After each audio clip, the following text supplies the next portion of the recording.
अस्सलाम वालेकुम students. Now we are moving forward to question number 19।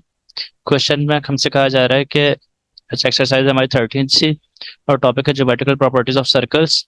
Question में हमसे कहा जा रहा है in the figure A B C and D are points on the circle. A B C D ये सब सर्कमफेरेंस ऑफ सर्कल पे पॉइंट्स गिवन है हमें।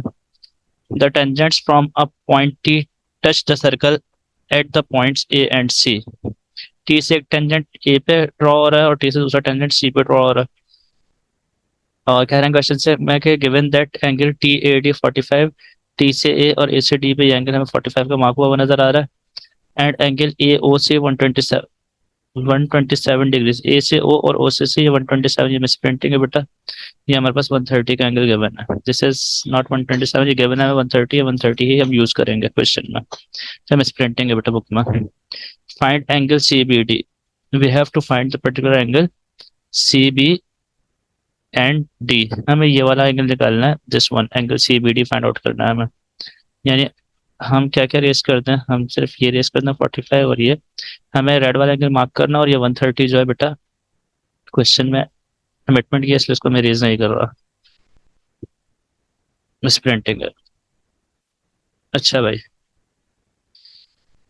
Angle C B D find out करना है ना हमें। तो angle C B D find out करने के लिए सबसे पहली चीज मुझे नजर आ रही है बेटा वो ये है कि ये 45 है। अगर अगर ये एंगल 45 है तो क्या ख्याल है, हम कह सकते हैं कि ये मुझे नजर आ रहा है कंप्लीट एक तीन कॉर्ड्स की मदद से ट्रायंगल नजर आ रहा है। तीन कॉर्ड्स की मदद से एक ट्रायंगल नजर आ रहा है। इस वाले कॉर्ड से और टेंजेंट से तो एंगल 45 गिवन है। जो बाकी दोनों कॉर्ड्स हैं उसकी मदद से जो एंगल बन रहा होगा वो ये भी 45 के बराबर होगा।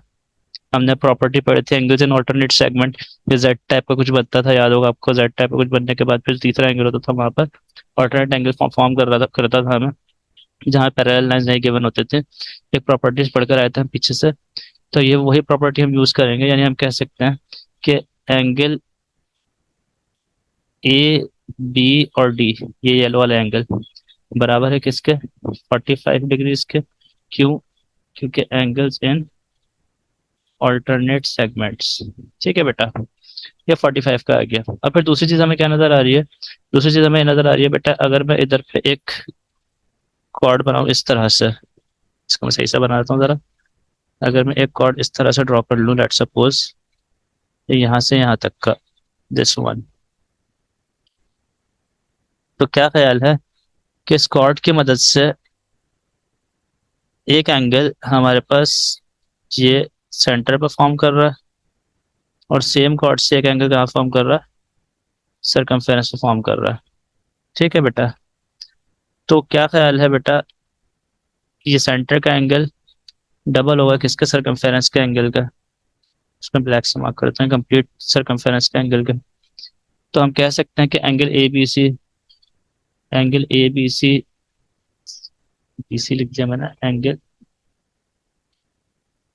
ए बी सी, ए से बी से सी, जो ब्लैक वाला एंगल है बराबर होगा सेंटर का एंगल का हाफ, यानी 130 divide by 2, which means 65 degrees. और आगे रीजन दे दोगे आप क्या, कि angle at centre is equal to 2 times angle at circumference. ठीक है भाई, ये 65 का आ गया। कंप्लीट ब्लैक वाला एंगल किसका है, 65 का है। ठीक है, और रेड वाला हमें फाइंड आउट करना है। तो क्या ख्याल है, 65 में से 45 माइनस कर दो, मैं सिंपल आंसर आ जाएगा। यानी मैं कह सकता हूँ बेटा कि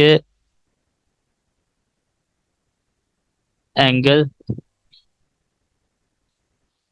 कौन सा, C B D, angle C B D बराबर है हमारे पास, सिंपल मैं क्या करूँ 65 में से माइनस कर दूँ 45 को, यानी 20 डिग्री इसका आंसर आ जाएगा। ठीक है भाई, इसका आंसर आ जाएगा 20 डिग्रीज। ये हो गया पार्ट वन का answer, this is our part one. Now अगर पार्ट टू की तरफ अगर हम देखें, तो पार्ट टू में हमसे हमें क्या चाहिए, angle A T C. Angle A T C कौन सा एंगल है, एंगल ए टी सी मतलब ए से टी और टी से सी। हमें निकालना है ये ब्राउन वाला एंगल, ए टी से दिस वन। ये एंगल ए टी से फाइंड आउट करना है। तो अगर एंगल ए टी से देखो मुझे, तो मैं क्या कहूँगा कि कंप्लीट एंगल, ये क्या बन रहा है हमारे पास, मैं इसको ड्रॉ करके दिखाता हूँ इसको आपको किसी कलर से। बेटा ये देखो, अगर आप गौर करो तो ये ओ से ए, फिर ए से कंप्लीट टी, टी से कंप्लीट सी और सी से कंप्लीट दिस वन। ये कंप्लीट ग्रीन रंग का क्या बन रहा है, कलर चेंज कर देते हैं इसको ताकि आपको ज़्यादा अच्छे से समझ में आ जाए कि ये पूरा ये ऑरेंज जो मार्क कर रहा हूँ ATCO, ये कंप्लीट मेरे पास क्या चीज़ है, क्वाड्रिलेटरल है। अगर ये क्वाड्रिलेटरल है तो क्वाड्रिलेटरल के इंटीरियर एंगल्स का सब 360 के बराबर है।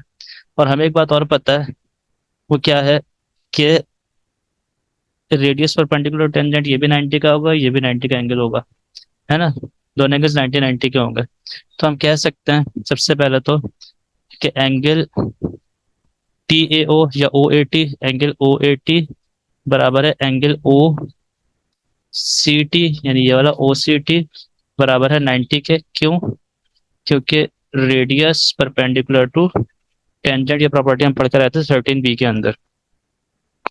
ये हम प्रॉपर्टी पढ़कर क्या कहाँ आए थे, 13B में। ठीक है बेटा, तो ये 90 का एंगल आएगा, तो मतलब इन चारों एंगल्स का सम कौन कौन से, हम कह सकते हैं कि एंगल, जो एंगल हमें फाइंड आउट करना है, angle ATC plus angle ATC तो हो गया, plus this 90 plus this 90 plus 130 बराबर होगा किसके, 360 के। क्यों? क्योंकि इंटीरियर एंगल्स ऑफ क्वाड्रिलेटरल, पूरा लिख देना इसको क्वाड्रिलेटरल को।